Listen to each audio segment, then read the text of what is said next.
दोस्तों, इस नए पार्ट में आपका स्वागत है। यहाँ पर हम देखने वाले हैं एक भयानक ड्रैगन से लोग कैसे लड़ते हैं और जादूगरनी सोफिया को कैसे हराते हैं। एर्गिन और उसके साथी अब कब्रिस्तान की ओर निकल चुके थे। जैसे ये लोग कब्रिस्तान में पहुँचते, एर्गिन कब्रें खोदकर मुर्दों को जिंदा करने की कोशिश करता है। तभी साइमन अपने जादू से उस मुर्दे को जिंदा कर देता है, पर वो बताता है कि हेलमेट के बारे में उसे कुछ भी पता नहीं है, शायद उसके सेनापति के पास हो। ऐसे करके वो बहुत सारे मुर्दों को जिंदा करते हैं। आखिर में सेनापति उसे मिल जाता है और उसे जिंदा करते हैं। सेनापति कहता है कि जंग के दरमियान में मारा गया था और आखिरी शख्स उसे मिला था जैंक नाम का आदमी, उसको उसने हेलमेट दिया था और वो एक रेड विजर्स के लिए काम करता था। ये बात सुनकर एर्गिन्स को बहुत ज्यादा गुस्सा आ जाता है, क्योंकि रेड विजर्स के लोगों ने उसकी पत्नी को मारा था। फिर भी ये लोग हेलमेट के लिए उस जैंक्स नाम के आदमी को मिलने के लिए तैयार हो जाते हैं। वोल्गा और एर्गिन्स सारे साथी मिलकर उस जगह पर जाते हैं जहाँ पर जैंक रहता है। वहाँ पर देखते हैं कि जैंक एक बिल्ली के बच्चे की जान बचाता है।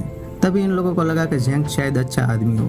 अब जैंक भी इन लोगों की मदद करने के लिए तैयार हो जाता है, पर हेलमेट लाने के लिए एक बहुत ही भयानक जंगल में जाना पड़ता था। जैंक उसे बताता है कि अगर हेलमेट चाहिए तो हमें एक भयानक जंगल में जाना पड़ेगा और वहाँ खतरनाक कृचक भी रहते हैं। एर्गिस और उसके साथी तैयार हो जाते हैं। अब ये लोग जंगल में पहुंचते हैं। तभी जैंक्स एक रस्सी के सहारे एक गहरी सुरंग में उतर जाता है और इन लोगों को भी वहां आने के लिए कहता है। एर्गिन और उसके साथी उस भयानक सुरंग के अंदर चले जाते हैं। वहां पर बहुत ही खतरनाक कृचक उसे दिखाई देते हैं। तभी जैंक्स कहता है कि कुछ भी चिल्लाओ मत, चुपचाप खड़े रहो, वरना एक कृचक तुम्हें खा जाएगी।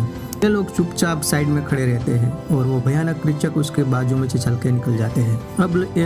अब जैक उसे एक दूसरी जगह पर लेके जाता है जहाँ बहुत बड़ा पुल होता है और उस पुल से गुजर कर जाना होता है, पर नीचे बहुत ही लावा चल रहा होता है। तभी जैक बताता है कि यहाँ सोच समझ के कदम रखना चाहिए। तभी साइमन गलती से वहाँ पर पैर रख देता है और पूरा पुल टूट जाता है। अब उस पार जाना नामुमकिन था। तभी ओल्गा अपने बक्से में से एक जादुई छड़ी निकालती है। उसकी मदद से साइमन एक ब्लैक होल बनाता है और दूसरी साइड जाने की योजना बनाते हैं। अब ये लोग दूसरी साइड निकल पड़ते हैं, पर वहाँ पर रेड विजर के लोग पहले से मौजूद होते हैं। तभी जैंक कहता है कि मैं अकेला इन लोगों को संभाल लेता हूँ। जैंक इन लोगों के साथ लड़ता है और एक एक आदमी को खत्म कर देता है। आखिर में उसके सेनापति को भी ये मार देता है, पर जैंक बताता है कि रेड विजर्स मरा नहीं करते, वो वापस जिंदा हो गए। थोड़ी देर के बाद वो वापस सब लोग जिंदा होते हैं। अब एर्गिस और उसके साथी भागने लगते हैं। तभी वहाँ पर एक भयानक डायनासोर आ जाता है और वो सबको कच्चा चबाने लगता है। रेड विजर्स और वोल्गा सारे लोग वहाँ से भागने लगते हैं और अपनी जान बचाने लगते हैं। तभी रेड विजर्स का साथी एर्गिस को मारने की तैयारी कर रहा था, पर ड्रैगन उसे भी मार देता है। अब ये लोग एक पुल पर जा रहे होते हैं। ड्रैगन उसके सामने खड़ा था। तभी साइमन अपने मैजिकल जादू से एक ब्लैक होल बनाता है और ऊपर के पुल पर ये लोग सारे पहुंच जाते हैं। इसकी वजह से ये लोग बच जाते हैं, पर एर्गिस और जैंक अभी भी फंसे हुए थे। तो खतरनाक ड्रैगन उस पुल के ऊपर टकराता है, उससे पुल नीचे की ओर चला जाता है और धीरे धीरे ये लोग नीचे आने लगते हैं। तभी जैंक अपनी तलवार निकालता है और ड्रैगन के सिर में डाल देता है। इन लोगों को लगा कि ड्रैगन मर चुका है, पर वो फिर से जिंदा हो जाता है।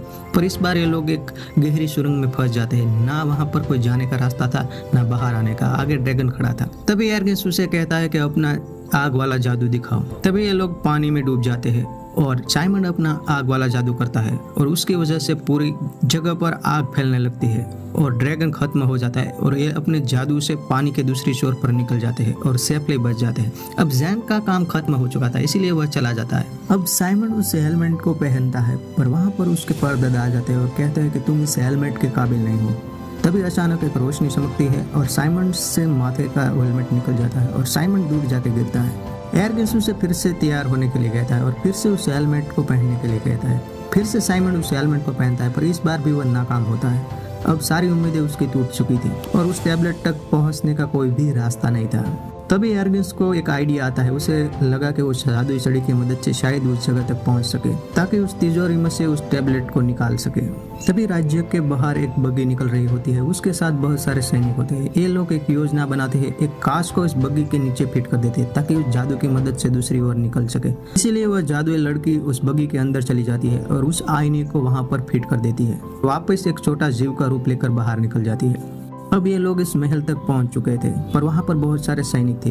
तभी साइमन अपना जादू दिखाता है और एर्गिस का एक डुप्लीकेट क्लोन पैदा करता है और उस सैनिकों के सामने भेजता है।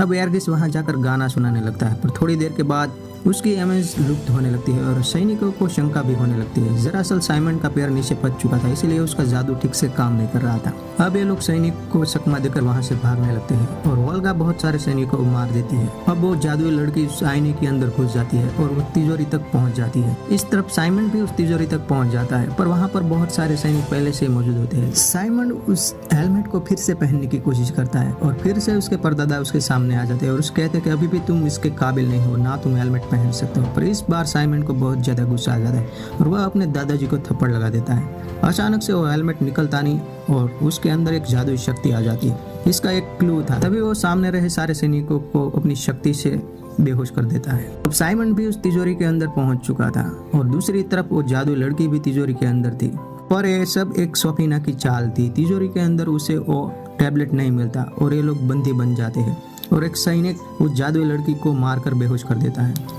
इस तरफ एरगिस अपनी बेटी की खोज में उसके कमरे तक पहुंच चुका था। वहां पर उसे कीरा मिल जाती है। जैसे ही वो कीरा को अपने साथ आने के लिए कहता है, वो अपना रूप बदल देती है। वो हकीकत में एक जादूगरनी स्वप्ना होती है। अब एरगिस को भी ये लोग बंदी बना लेते हैं और इन लोगों को मारने की कोशिश करते हैं, पर तभी स्वप्ना कहती है कि हम इन लोगों को उस गेम में उतारेंगे जहाँ पर इसकी मौत पक्की है और लोगों को भी बहुत मजा आएगा।